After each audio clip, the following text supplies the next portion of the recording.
Hello. Hello, Lakshman. Can you hear me? Hi, Lakshman. Two. Hi, Bo. Can you hear me? Hi, yes, Adi, I can hear you. Okay. Both of you can hear me. Okay, great. Thank you. We're just doing a check.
Craig, can you hear us? Hi, Craig. Can you hear us if you unmute? Yes, I can hear you. I can change the name actually. Okay. Thank you. Here we go. I'll change it now. There you go. Thanks.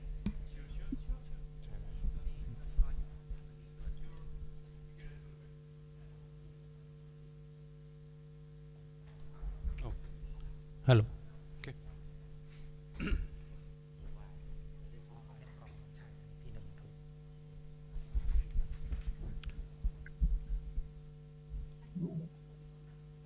It's now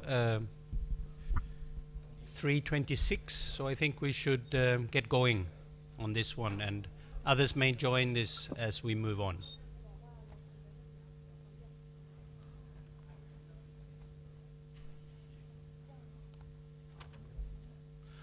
So with no further ado, let me begin with this session, which deals with the issue of water, energy and food nexus in changing climate, an interdisciplinary approach to sector adaptation.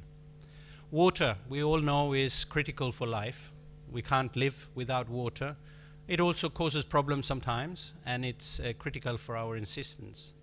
Food, we go very hungry if we didn't have any, and also is a critical component of a prosperous life, and life at all indeed.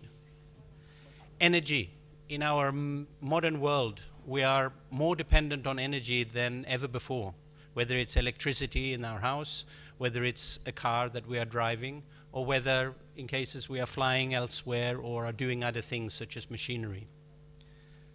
But these, water, energy and food, have competing demands.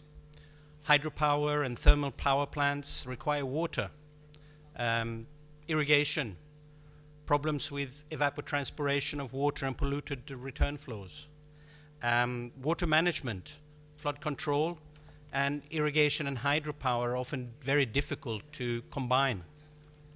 But there is also synergies that are possible. And the water, energy, food nexus is not a new entity. I have been involved in this issue for probably a decade plus, and it has evolved over the years. And today we aim at unpack some of the aspects of water, energy, food nexus. And I urge you all to try, of the participants here, to try to illustrate the principles and issues we're talking about with practical examples, because otherwise this discourse is often very much in the abstract. So how do we turn these concepts into practical applications? And we know that the demands on all of these issues, such as water, food and energy, are increasing, both because of environmental degradation, a changing environment, changing climate, and the increase in population. And we know that the climate is going to affect availability, and this is changing. So how can we anticipate and prepare for and respond to these changes? And can a nexus approach make our actions more effective, or will it completely overwhelm us? We will have 3 speakers who will help us to unpack some of the elements of this issue, which will be followed by a panel discussion where we can explore and react to questions and set new ones. And also I encourage the audience to be involved in this panel discussion by posing questions. It's your opportunity to engage, both here in the room and online.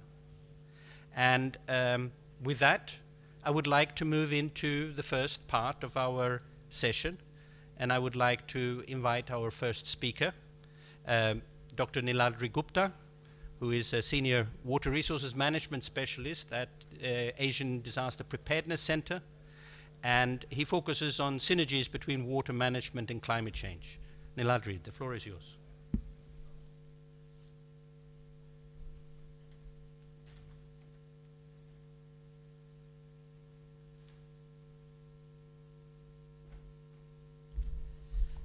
Thank you, Hans, for the introduction to the topic. So, regarding the theme that I would be speaking on, it's on the water management perspectives in a changing climate, but how do we move from the traditional IWRM approach to WEF Nexus?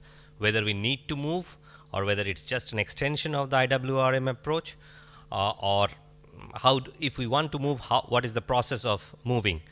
Because when we talk of the context of IWRM, WEF Nexus, the water management and climate change, one thing that we have all been listening and hearing in all international and national forums is that water is becoming scarce. We know that, and it is also becoming stretched in some of the regions. So we have to think, we feel that we have to think beyond the IWRM approach. And what can we do to strive to achieve sustainability by moving from one approach to other? So yeah, so to start with, this just a bit of background information about South Asia. So when we see South Asia's water, food and energy scenario, if we see this last one, you will see the maximum amount of water is being consumed in South Asia is because of the population pressure and the needs. And if we talk of the energy consumption and the future energy projection, it's the same for South Asia. And in 2020, the last study that we have been able to access is that about 19.9% of the population in South Asia are exposed to severe food insecurity. So we are in a pretty bad shape if we think in that way about resource constraint. Now, when we talk of IWRM, we have some basic principles. We all know it's called the Dublin Principle, and it has been going on for a few decades. And where we all say that water is finite and vulnerable resource, development and management should be an participatory approach, women play a central part of that, and water obviously has an economic value. But when we talk of these principles, we have to see if we have been successful in actually applying these principles in practice. So if we see this framework of the cross-sectoral integration, we have an IWRM framework which has been developed over a number of years, and the Global Water Partnership has been one of the champion in actually promoting this. And there is things about enabling environment, institutional roles, management instruments. But if we see this information on the next picture, is that how much success did we have, at least in South Asia, or if we talk of Asia, in implementation of IWRM? And if you see that, you will see that most of the countries have actually been low and medium low category in South Asia. So IWRM approach hasn't been successful in that way in many cases. And why it hasn't been successful, that is one of the questions which needs to be discussed. But when we are moving from one approach to another approach, we see that there is, whatever the approach may be, the IWRM approach or the WEF Nexus, there is always a strong linkage between the water, energy, agriculture and the natural ecosystem. We cannot deny that linkages. But why is everyone working in silos? We need to achieve resource security independently under traditional sectoral approach. If we go for traditional sectoral approaches, then there would be a difficulty in achieving resource security. So that's why IWRM promoted a coordinated development. But again, we see that there was not huge success in IWRM except in certain countries or very specific to certain projects and programs. And when we come to the WEF nexus approach, though intellectually it's very appealing, but practical application in government planning and decision making has remained limited. But why has it remained limited? The first thing is that we need to have an appropriate framework to operationalize the nexus concept as a planning and decision making tool. That hasn't been achieved yet.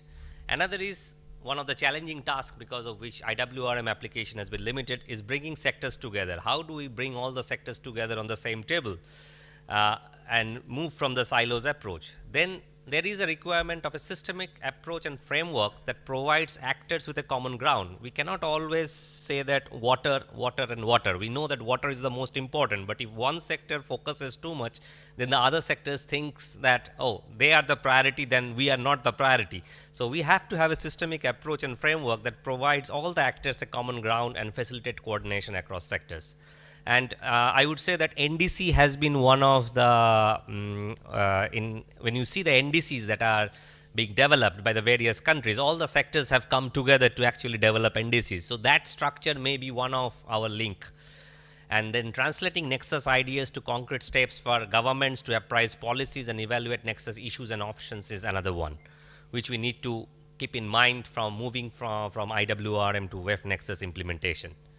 Now this is an FAO has prepared a nexus approach concept, which actually gives equal importance to all the sectors, the land, water and energy, where they are talking of scenario development, evidences and response options. And there are a lot of drivers which are actually controlling this between the water, energy and food systems. So these type of approaches may need to be explored further.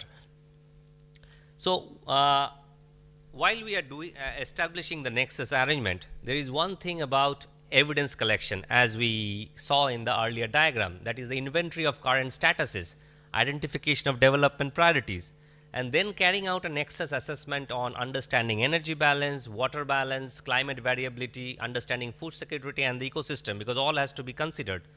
And then understanding and analyzing the interactions between these sectors and identifying collaboration and points of interest. And that leads to scenario development and development of strategic framework and investment plans and development measures. So that's how we should be approaching this. Now, what are the entry points? Because if this doesn't go into government policies or actions, it will just be a theoretical approach. So we identified that some of the entry points can be bridging the science and policy interface gap. Some can be the institutional framework gap, bridging the capacity gap, and also bridging the investment gap. Yeah. So just to conclude, the way forward for this moving from IWRM approach to the WEF nexus approach, that it is a continuous process specific to context and problems. So many research and policy forums are now discussing this concept of nexus as this one. So we have to ensure an informed consensus and knowledge based on this topic. And ADPC is currently, as part of one of its program, is developing a regional guideline on WEF nexus under changing climate, with an aim to bring the nexus thinking and the integration of the approach into national sectoral policies and institutions. And one most important thing that needs to be done is identification of ministries or departments at national level who should play the pivotal role in the country's nexus arrangement, like as I gave you the example of the NDC. So this is how we set the scene for today's discussion and the rest of the sessions. Thank you very much. Over to you, Hans.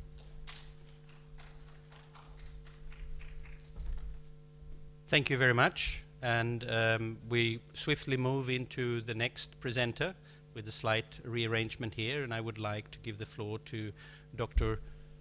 Somaye Shadkam, who is an irrigation specialist in FAO here at the regional office for Asia and Pacific. And her main focus is on global change impacts and adaptation with relation to FAO's issues. The floor is yours.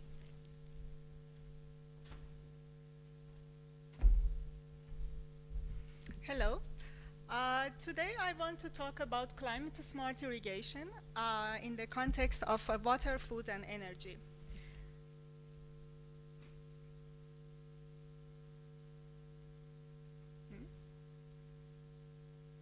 Yes, yes.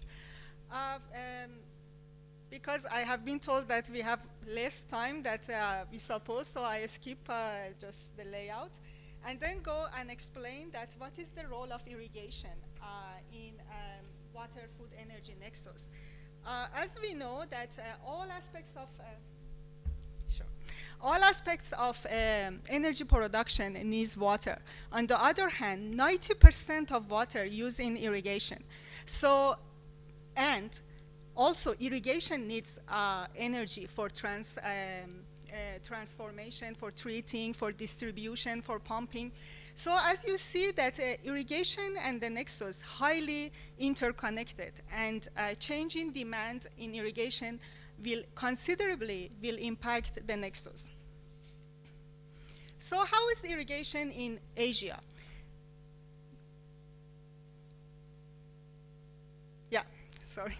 Irrigation, almost 70% of irrigated land located in Asia, and 45% of cropland are irrigated in Asia. So irrigation is highly contribute to food security in Asia. And as you can see, the trend is increasing considerably. You can see in Bangladesh, India, and other countries we have information about. But how is climate change there? Climate change can impact irrigation in different ways. Climate change impacts water availability, like Iran and Pakistan. They may have 10% less water available by mid-century. Climate change will impact demand in irrigation, and also climate change cause a salinity, flood that impact irrigated land. But problem is more complicated than that. The problem is that the country that they are expecting more climate change impact, they are the same country that have bigger plan to expand their irrigation. So it shows that how much we expect more pressure on water, food, energy nexus, and we should be prepared for that. What FAO suggested for this is climate-smart irrigation. First, we should assess the impact of climate change on water availability and demand, then address this information by different irrigation system, and then communicate with policymakers with this knowledge. Here, the good news that now we have much better tools and much better data.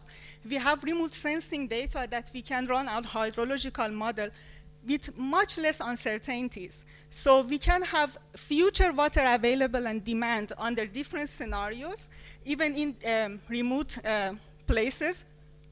For example, I remember when I was doing my PhD in Indus, we have only one station available. But now we have like total water storage in whole globe that we can really more reliable estimate our future water demand. Here you can see how much drought index will change, will shifting by end of century, but I'm not sure we are ready for that.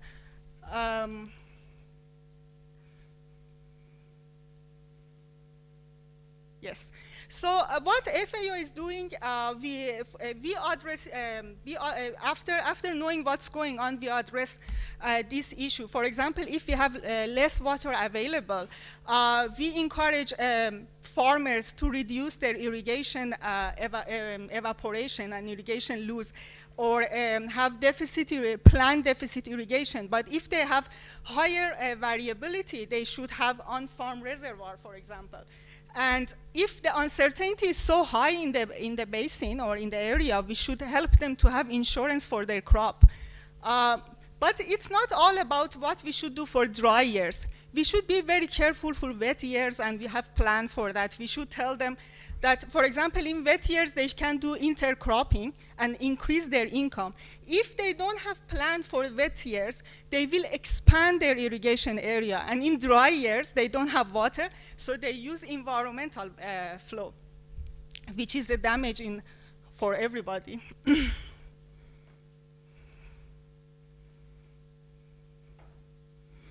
After that, we should communicate this information with policymakers. I was talking with former colleague in Iran.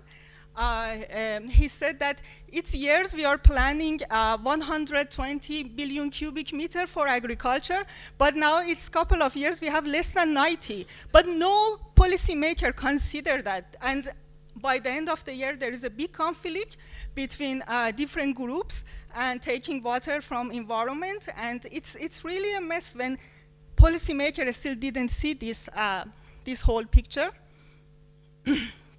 I give you one successful example of what FAO, with the help of EasyMode, did in Nepal. We had a good study that how climate change impact Hindu Kush Himalaya. We will expecting more temperature, longer and more intensive monsoon, and rainfall events become less frequent. So we already see the impact. We suggested them that make in pool, make in community and household pounds for them, wastewater mechanism in their household, and also drip irrigation and conservation their water resources. We introduced them new variety of rice that needs less water, and mixed cropping and intercropping in wet times.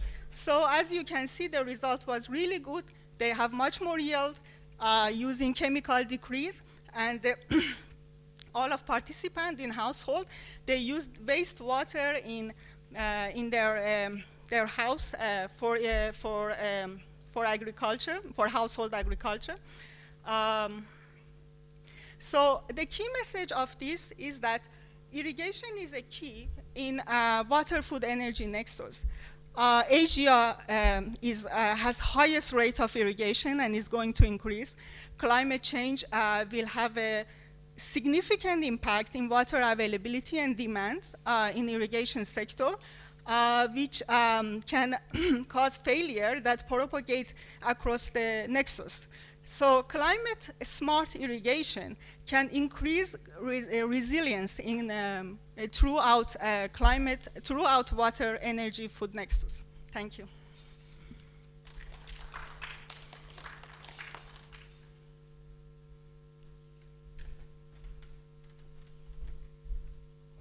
So that leads us directly to our online guest here, and I would like to, I wish that the technology works, so we would have Professor Craig Hutton online in order to present, and it would be, he's professor in sustainability science at the University of Southampton, and his applied research focuses really on development, adaptation, and climate change, and the interlinkages in there. With that, I'll give the floor to Professor Craig Hutton.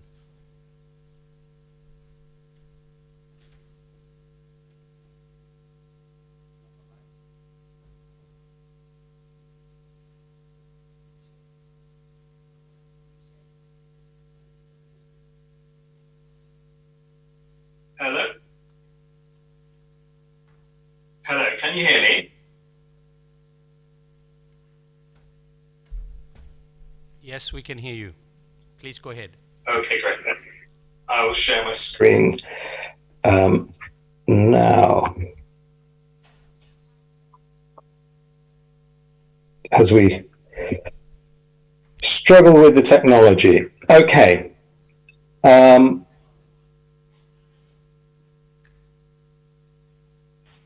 So, yes, my name is Craig Hutton, as you've heard, and what I would like to do reasonably quickly, I'll try to go through these to keep us on track, is to give an example of how in the past we have tackled the idea of nexus. Now, we've talked about Nexus, we've talked about the ideas here that you want to bring together an integration. Niladri was talking about the significance of integration, and I think that's what the Nexus attempts to tackle. So I wanted to give an example of how we actually aimed at modeling and generally integrating the Nexus, bringing together those items in more than just thinking about them, actually modeling them and thinking if we can use the Nexus to simulate plausible futures with decision makers. And this is an example in Bangladesh, but it could be applied more broadly. The project was called ESPA Deltas. That's Ecosystem Services for Poverty Alleviation. We studied the GBM Delta. It was aimed at decision makers, and really we wanted to understand the relationship between the full nexus of water, food. In our case, we were looking more broadly environmentally, but how it linked with the Bangladesh Delta Plan of 2100. Water, food and poverty in our case. This is the region of study. It's coastal Bangladesh. And the really important points are that here you can see that this is the rice production regions, with small amounts of aquaculture, and these were being inundated by various by flood and coastal flood and storms, and a lot of damage is occurring to the production of rice. And this is the food basket of Bangladesh. This is the famous Sundarban of Bangladesh, critical in terms of ecosystem service in protecting some of these regions from storm and surge. Of course, this is the border with India and it extends across, but we were only studying at the time in Bangladesh. And this area over here, this pink, is growing aquaculture. And this has been growing for the last 20 years. And in many ways, it can be quite a destructive process where people actually benefit from the salt. But it drives farmers off the land and has become a much more commercial prospect. When we started out, we were interested in understanding the trade-offs and the SDG trade-offs that we were seeing in Bangladesh. And we very quickly put together some figures between 1950 and 2010, doing an archive search. And just to be quick, what we're seeing here is a kind of cross pattern. And what we're seeing declining are issues of water and water availability and groundwater. And what we're seeing rising is food provisioning and the GDP. And the question was, how long can this last? How long can we degrade our water environment and still be seeing increased outputs of food? And this gap is really technological. And GM crop, etc. But how long can this last, and what might be the consequences? And that's what we wanted to model and understand. Now, what we built was, and people who are interested in this can perhaps come and talk with us afterwards, but was a systems dynamics model, and that's an integrative modeling tool. It takes a long time, it takes a lot of effort and cost. But if you like, what we're trying to build was a simulator of the Delta, or the region of study of the part of Delta we were studying, where we could build a computer model based on a highly integrative group of people. We had about 100 different scientists working at different times, working together, looking across disciplines. And some very capable modelers. And what we wanted to do was, if you add a dam to the system, or you changed a cropping pattern, or you increase salinity, what would be the knock-ons, not just within here, which is all the biophysical actions, sediment supply, water supply, crop what, which is a FAO model of agricultural production, mangrove models, but how did that affect impacts on stakeholders and how laws might be applied? And also over here, the socio-ecological model. We surveyed about 3,000 households to understand how their livelihoods would be affected. And we've placed the SDGs around this system. Clearly, I don't have time to explain how we did this, but we want to advocate that if we're going to start looking at Nexus, we should be thinking about systems modeling to think about plausible, not predictions of the future because they won't be right, but plausible futures to allow decision makers to consider their options. Very simply, we did use the model to look at a simple matrix for use with stakeholders. In its simplest sense, this going down here is getting worse climate conditions, and going that way, we're seeing poorer management decisions. And here is business as usual, current management. We've got more sustainable, less. We worked out what those would look like. And then we ran the model to try to understand that future. And here is just a simple output where if we think about this being the worst future and up here being the best plausible future from our simulation, the blue line are the wealthiest large landowners, the red line are the small landowners, and the gold line here is the landless laborers. And everywhere we see in the best future, we see tremendous uptake of the large landowners, and we see quite substantial uptake coming benefit to the small landowners. And we know that this is happening because production is increasing through GM crops and enhanced agricultural methods. But in all of these futures, you will see that the landless laborers flatten out, they plateau in all futures. And that's how you often, a simulated future, we've got lots of options. You look for what is common between them, and that may be more believable. And this is our understanding is using this model is through this nexus approach. We're seeing that if even with increase in economic growth and production, those who own no assets essentially are disenfranchised from the economy, and in all futures plateau. This is essentially assets grow with the economy, but wages at the poor end do not. So we could still see that even in the best plausible future, the poorest of the poor were not being catered for. They need to have assets, be engaged in assets, or they need to have training into the service sector. And that simply represents yet more of a trade-off between decent work and economic growth and reduction in inequalities. Very quickly, another example of how you can use a model here. This is about water and agricultural production, and in our case, poverty. We weren't doing energy at the time, but one could. Traditional farming is rice production, and you can see that is set to increase earnings for the owners of land. But the government requested us to consider the model. What would happen if there was vegetable growing called progressive farming, where people plant more vegetable crops, better nutrients, more crops per year? The net effect is progressive farming, our model showed, would have greater tonnage production and greater nutrient benefit over the long term. But if you were a poor farmer, you would have to navigate these incredible jumps. Vegetable growing in this region is very sensitive to climate variance. And as we use climate modeling, we saw that there were periods of tremendous production, but also periods of very low production. Now, if you have capital and you're relatively well off, you can survive these gaps and make a net profit that increases. But if you're living hand to mouth, season to season, you would not be able to invest in this approach. Again, a benefit mainly to those who were wealthier. Once again, a trade-off. I'll move quickly. Very last point, I wanted to show how we use the model to consider practical implementation. The government is looking at what to do on this coastal zone. It already has a lot of what's called poldering. These are circular embankments to protect. It's a Dutch engineering concept that's used all over the world very effectively. And we were asked to consider in our model what would happen if we introduced a new set of called the central polders.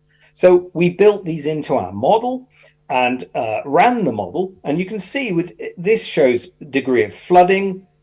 This region already floods very heavily, even though it has some poldering, less so here. But these polders do, apart from one region, heavily protect this for rice production. But one of the points about nexus, and we have to be clear on this, it involves trade-offs. There are winners and losers, and that's why we need these kind of models.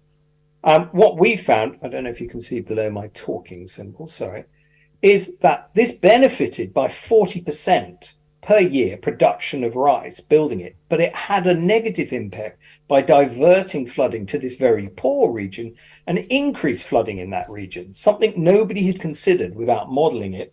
And with this had an economic impact. Clearly, this heavily outweighs this, but there needs to be compensation. There needs to be a realization that when you intervene in the system, there are knock-on effects, and this included salinity and other areas too. So my advocacy would be, whilst it's a difficult thing to do sometimes, and it's resource, as programs, you have to invest resource, the skills that we're early in these stages really, but the skills exist now to start modeling the nexus, and that gives so much more options. And we built the model with our stakeholders on their priorities, and a lot of people were integrated. This is a truly integrative system. Actually, the outputs of the model come from multiple disciplines, and I would like to advocate systems dynamic modeling and these sorts of approaches and scenario approaching as a practical way that we need to begin to tackle nexus. I will leave it at that. Thank you very much. Thank you very much, and I think this makes a nice transition into a more interactive part of our session. I would like to now move into a panel session, and I will invite two of the panelists who are here in the room first, and I'll begin with my colleague, Dr. Seneca Basnayake, who is a director of Climate Resilience Department at ADPC, and focusing particularly on the meteorological and climatological services in work. Please join me on stage here. And I will also have the pleasure to invite, and I will mispronounce your name again, I think, Mr. Vishwaranya Sinha from IUCN here in Bangkok, and who's also focusing very much on governance of shared water resources and nature-based solutions. We also have two panelists joining us online, and it is Mr. Bo Damon from FAO. He's the Natural Resources Officer, who's working particularly on promoting equitable and climate resilient and low emissions development. And finally, also online, another colleague from ADPC, Dr. Laxman Sharma, who's the Water Resources Management Specialist, and who's focusing particularly on sustainable development of water sector and adaptation to climate change. And with this, we will start a round of questions, and once the panelists have had the opportunity to answer some questions, I will turn to you in the audience to give you the opportunity to ask questions to the panelists. And if you feel you could also field your questions to the speakers if there's something you would like to follow up on that. So, with no further ado, there's many things to keep on track here in terms of working. I would like to begin, and I would encourage you to keep your answer within 5 or 6 minutes. But I will begin with you, Bo Damon, and you can hear me? You are online? Yes? Yes, I can hear you. Thanks. Great. So I would like the question posed to you is, what is the advantage of a water, energy, food nexus approach instead of these existing sectorial approaches? And if you have an example of how this helps in a clear understanding, please use an example. Over to you.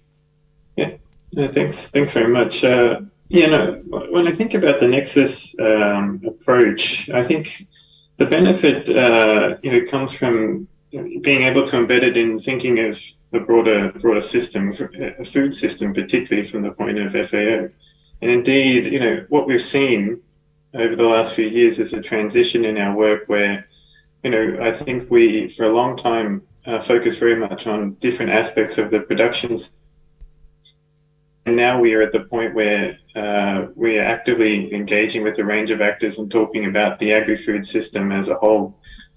And why this is important and how it relates back to the nexus is that it sort of opens up that perspective, and a perspective on how specific development priorities can shape outcomes of the agri-food system, and then suggest, well, firstly to highlight where perhaps where we're going wrong, where the outcomes that are actually flowing from the policies and the interventions that follow those policies, how they can be linked to adverse outcomes, and then start to help us think about what are the solutions, how can we be approaching this in a more holistic way, drawing upon different aspects of the system, different actors within the system, to turn things around.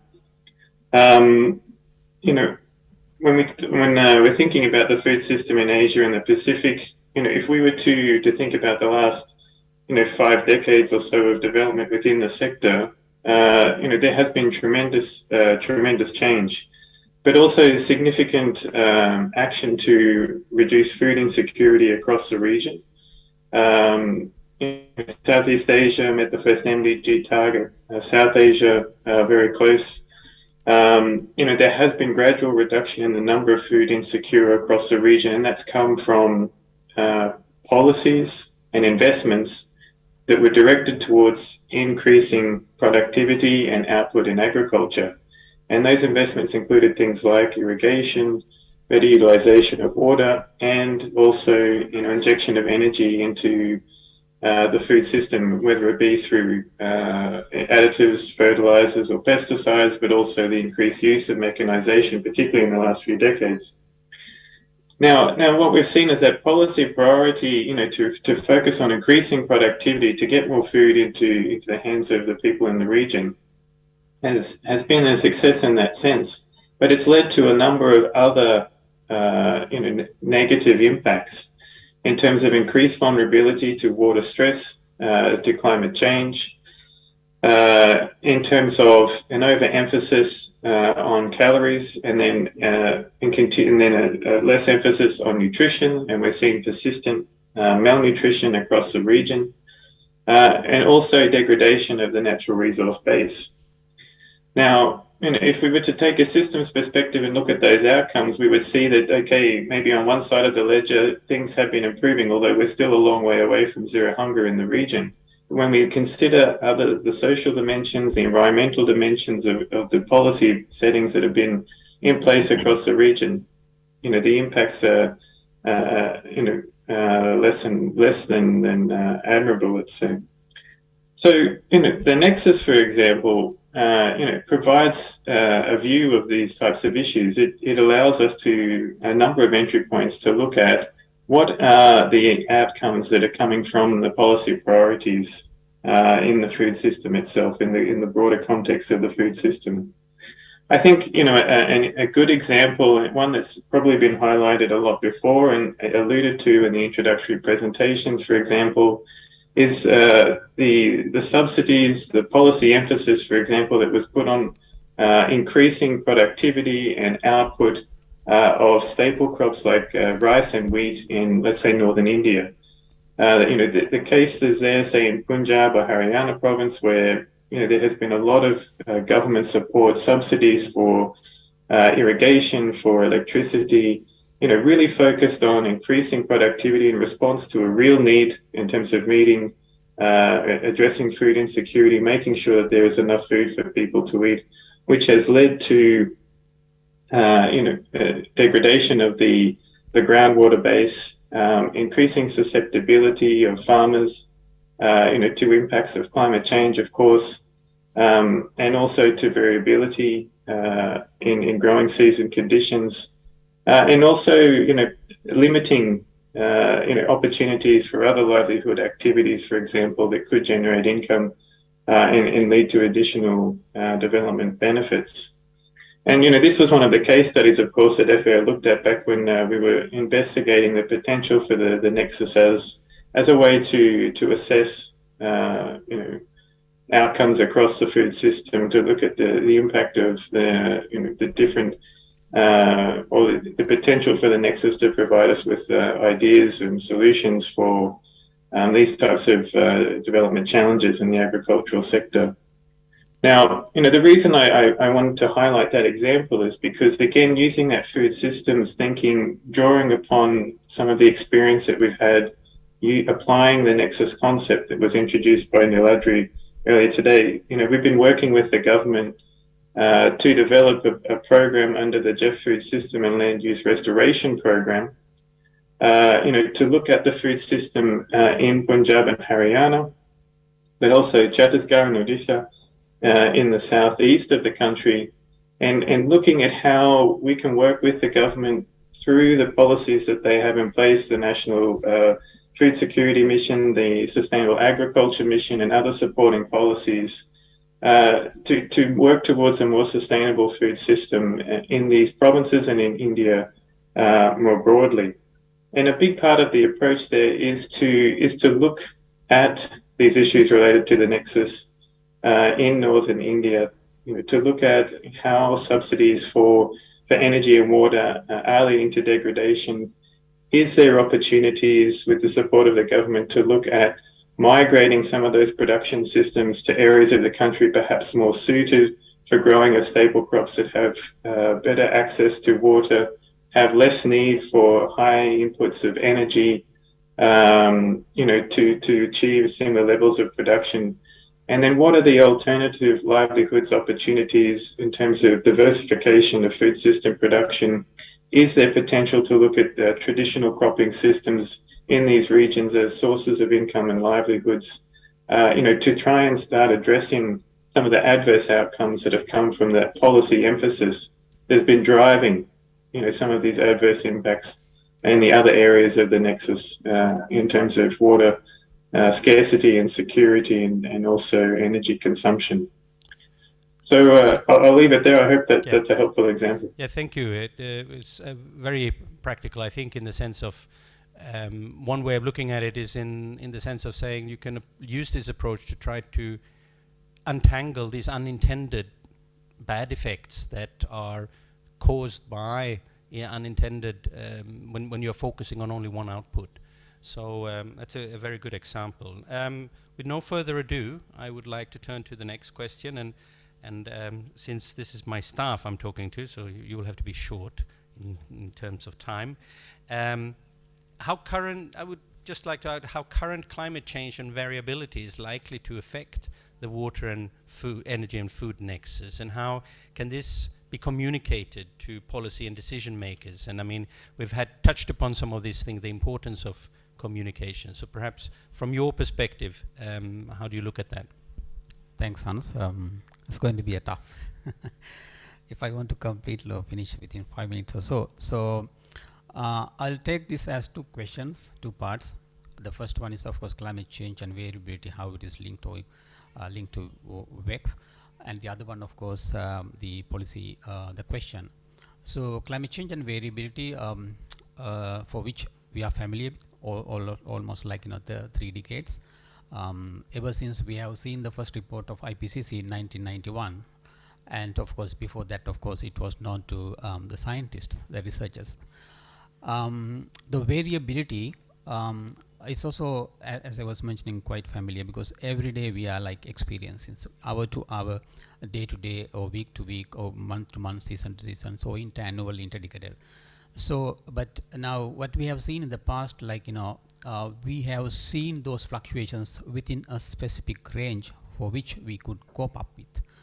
So now in the recent past, what we have seen, we are getting spikes which we haven't seen in the past.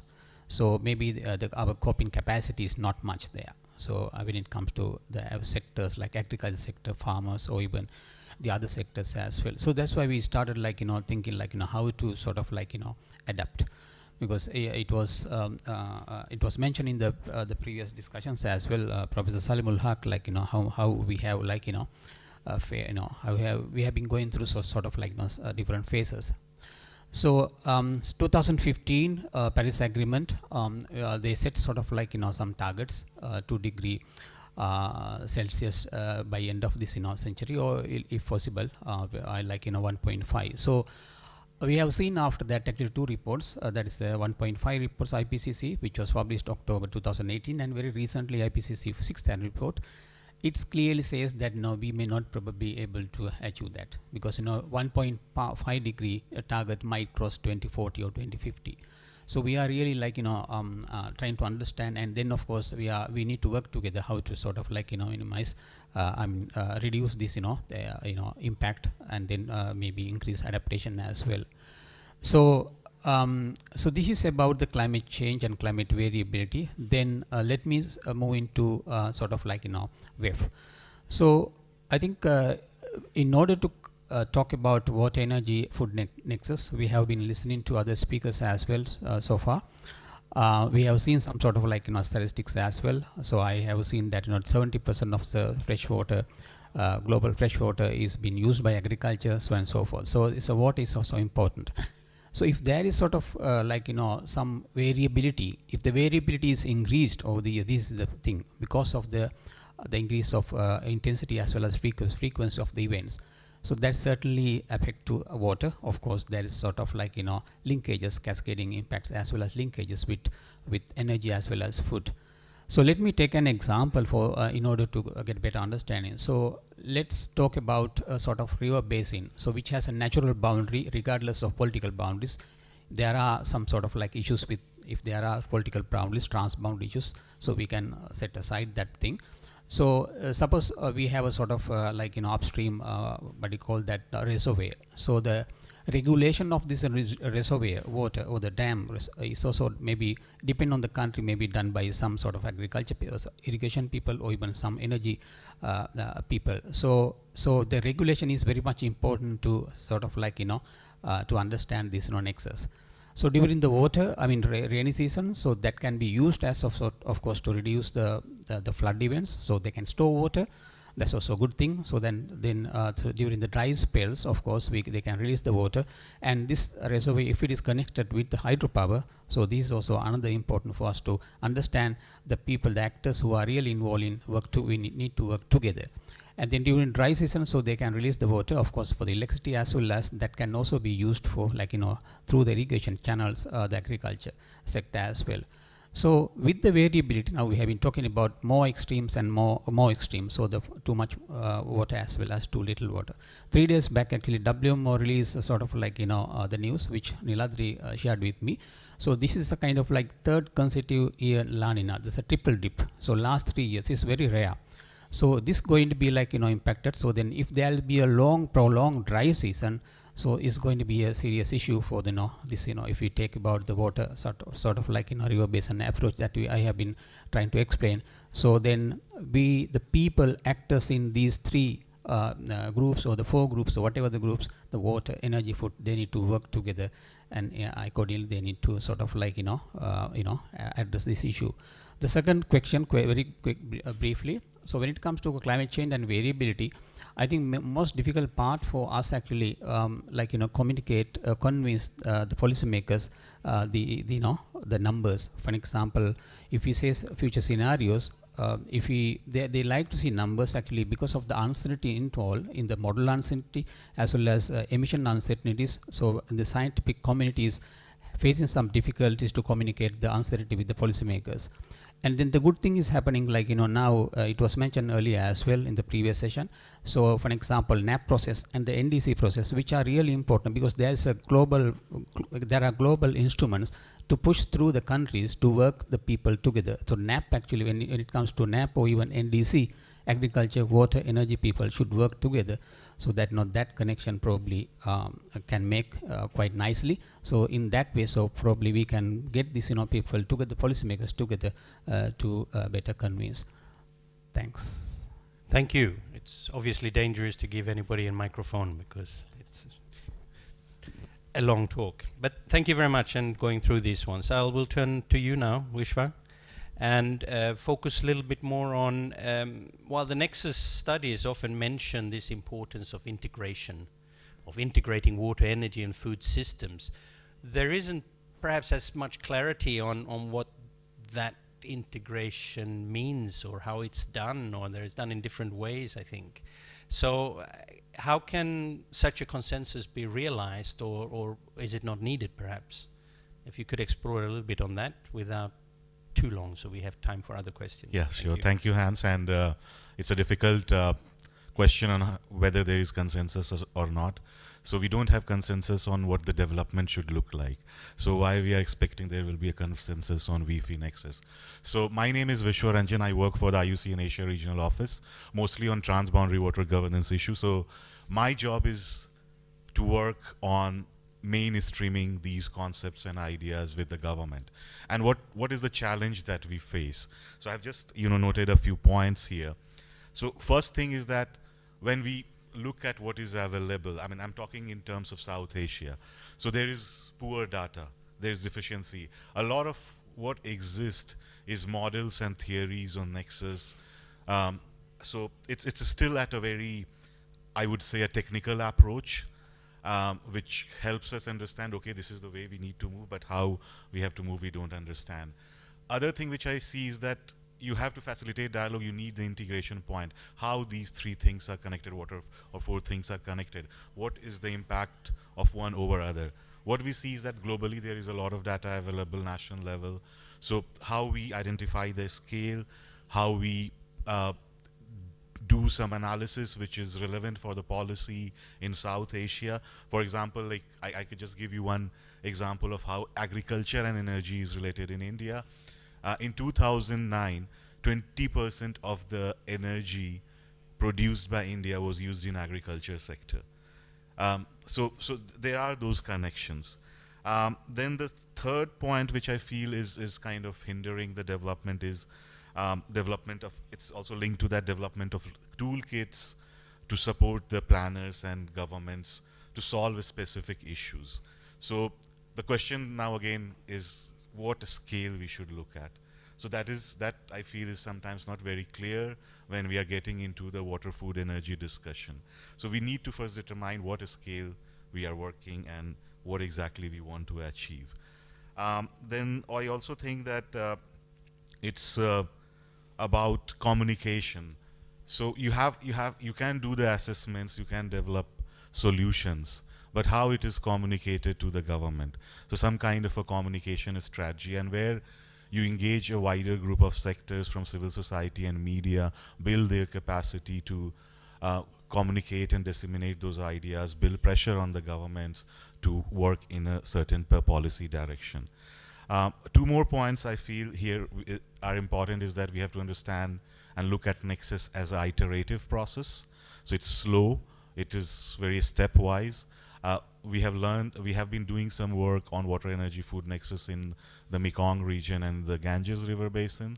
So from the Mekong experience, we felt that we started a project on Nexus and we thought that we can understand everything in 3 years.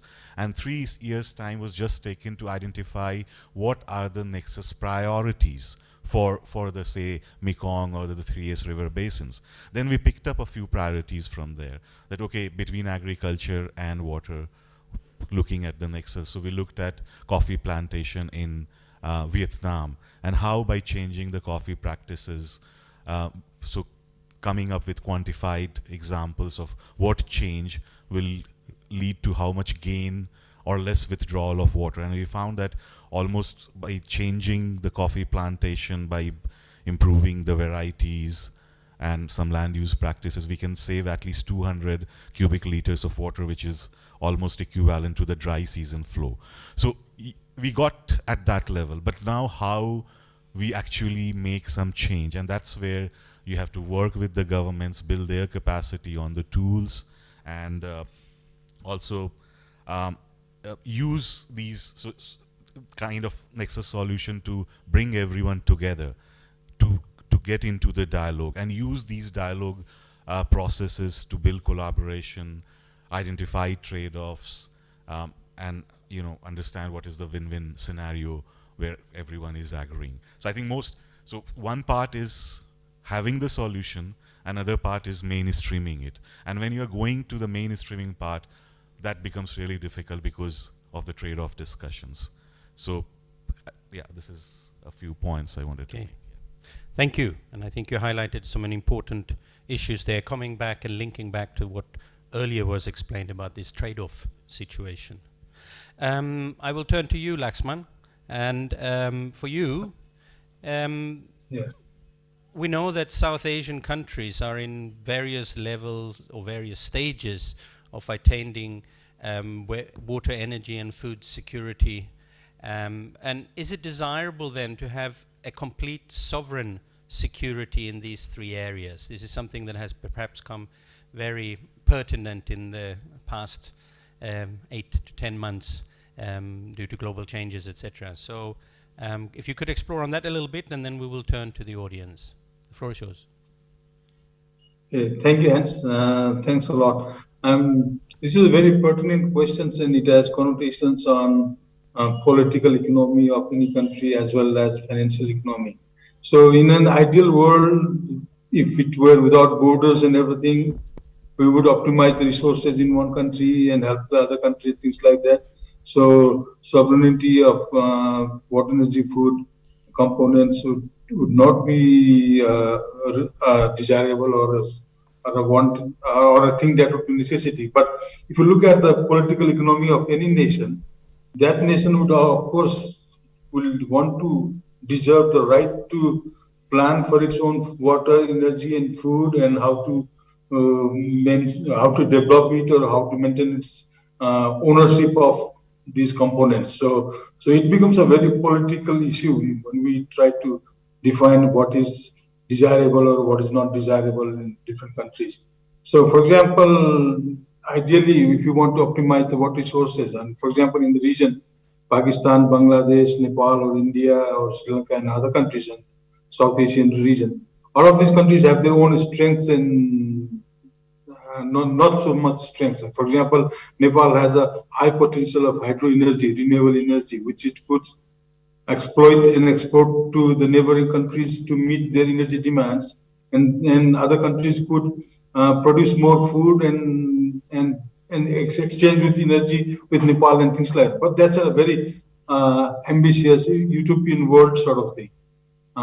So what we should be having is that all countries have the right to define their food production capabilities, their own unique cultures, their productive diversity of food items and things like that. So in a way that should be able to maintain the diversity also. So there are different kind of aspects to sovereignty and food security as such. So, but in one way, if we think of every product or every output has some water footprint associated with it. So if you are a water scarce country and you import some food from other countries, for example, a kg of rice would be associated with 2,500 liters of water. So if you are short on water, then you could import the food and use water for other pressing needs for your personal hygiene or sanitary or consumption or other aspects also. So having an open border in terms of water, energy, food would be definitely welcome and desirable aspect. But all nations have their own identities and their priorities within themselves also. And one thing, national security or sovereignty is important, was recently demonstrated in India during the COVID season when the borders were, isolated or blocked. There was not massive movement of food or other transit of people and other things like that. But India was able to tap onto its own stores, food grains, and spread it out to its own people who were not able to have enough food or ration it among different people. So India made a very good, demonstrated a very good aspect of food security within itself. So those kind of emergency situations warrant that nations do maintain some integrity in terms of their food security or water security or even energy security as such. So I think that should answer the questions. Thanks, Hans. Yeah, thank you very much for that elaboration. And I think in conclusion, in many cases, yes, certain level of security in order to avoid shocks. At the same time, it can be very costly, and with open borders and opportunities of optimizing the use of, as you were saying, exchanging water-intensive crops by importing them and then perhaps not needing to use in the waters in the country themselves. Now, Now I'd like to turn to the audience, and if there are some questions, we have a microphone here, and I think also those of you who are online, if you have some questions, we'll be happy to entertain that. Is there anybody in the audience who would like to pose a question to any of the panelists, or including the presenters earlier as well? The floor is open. Yes, we have a taker. Thank you. I'm Arfanuzzaman. I'm from Bangladesh. So I'm also a lead author of IPCC 6th assessment report. So in our assessment, we found water is a central part of water, energy, food nexus, and effective management of water, energy, food nexus can transform the agri-food system. This is a key message from our the IPCC assessment. And I also would like to ask a question to our non-FAO colleague, because I'm also from a FAO. So the question is, how can we translate the water, energy, food nexus in the national level, and how we can further strengthen the water, energy, food nexus thinking in the changing climate? Yeah, thank you. Do you want to direct that question to any in particular, or? No, anyone, any panelist. Yeah. We have any takers on this particular question on how to translate this concept down to the national level and I presume operationalize it?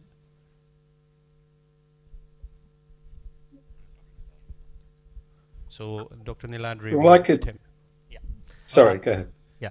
Thank you very much for the question. I think in my presentation there was one aspect which we have been discussing in ADPC is about when we want to bring a consensus and bring the national governments into confidence, the first thing we need to know that how we make these individual players in the government sit together. So I gave the example of the NDC. So NDC is a classic example where one particular ministry or entity has actually enabled all the other ministries or entities to sit together and plan the NDCs for that country. So that should be the first step, something on that nature. So there should be an organization or a ministry who should take the lead in actually conceptualizing the water, energy, food nexus for the nation, because it will be unique for each nation based on priorities and security priorities. And then comes the implementation, and then comes the incorporation to policies, because there are climate change policy, water policy, food policy of every country. But are these policies actually incorporating the integration part or not? That has to be done. But who will do that? Because if the water says, there would be a clash that why is water important? If food says, everyone will say, oh, energy is more important than food, because if you don't have energy, you cannot produce food in the sense. So someone has to be there who can bring these three entities together. And NDC is a good example, as I was saying. So that's how we can bring to the table all the three sectors or the other associated sectors, because it's not only water, food, energy, it's also the infrastructure, because who will transport the food once it's produced? So there is that aspect also. So there are other players also. Maybe water, energy, food is not about only three sectors, ministries only. So that's how we should, I think, or it's my thought that it should be the way forward at the national level. Thank you. Thank you. There obviously a cascading set of complexities. I'm not sure, Bo, you were indicating you wanted to add something also, or we move ahead? I think I will, but I think Craig got in before me. So Craig, do you want to come in? And then I'll follow. Oh, okay. Well, thank you, Bo. Just very quickly then, I think bringing it down to practical levels, well, that was part of what we were aiming to do with the tool, is actually look at the trade-offs. When we talk about these nexus, they're incredibly complicated, as we're finding out. And we need to have methods and mechanisms to consider the impacts on social, economic, and environmental context. So one, I think a practical way of doing this is trying to do some integrative modeling, just not integrative thinking. And the other approach is to really look at policy analysis and implementation, understanding in Bangladesh, for example, when you look at the ministries, there are many policies of relevance to Nexus, and many of them oppose each other because there isn't great communication, and many of them are complex. So doing some sort of policy analysis and trying to understand how the Nexus plays out in the context of policies and their diverse needs, and mapping those out can be extremely useful and an effective way of engaging with those ministries to think about integrative responses from each individual ministry. And we work with GED to do that. But I think it's really important to map those out with policy. Thank you for that addition. Yeah, I'm a bit mindful that we have this. We can we take a question in, then if you would want to expand more on this particular issue, because I think it's a central element on this complexity and how to work both complexity in the issues in themselves, but also whether it's national or local level, or whether how many different parts it involves. But we have a gentleman here who would like to ask a question. And please, if you can identify who you direct the question to, it will help. I'm Nitin Basi. I work as program lead with the Council on Energy, Environment and Water. It will be very difficult for me to identify whom to ask the question because it is, I mean, again, going back to the nexus issue, which itself is very complex. Well, what I would like to highlight is whenever we, try to work on the nexus, addressing, let's say, the nexus approach, and I come from India, where this nexus, particularly the nexus between the groundwater-based irrigation and energy is quite predominant. Whenever we try to address this issue through various intervention at state level, working along with the government, the first question is, okay, your suggestions is, okay, go for crop diversification, improve irrigation efficiency, reduce your dependence, let's say, on groundwater. Their first question is why farmers will do crop diversification. And the reason they say is that we have minimum support price for certain crops, certain cereals, but we do not have it for all the crops. And the kind of the crops that we are suggesting to diversify to, so there is no taker, there is no one who is interested in doing it. So it put us as a researcher, as a think tank in a difficult position to actually kind of convince the government itself. Farmers are the second line of our intervention. The other point is, whenever you say that, okay, groundwater is something, you have to be careful about, I mean, what you're doing is basically withdrawing from the stock, then they say, okay, give us the alternative. So what we do, I mean, if we don't take groundwater, then what is the alternative you are giving? Are you meaning that we should get water imported from outside, which means more investments? So, whatever the thing is, or whatever suggestions you end up giving, there is some kind of a counter to it.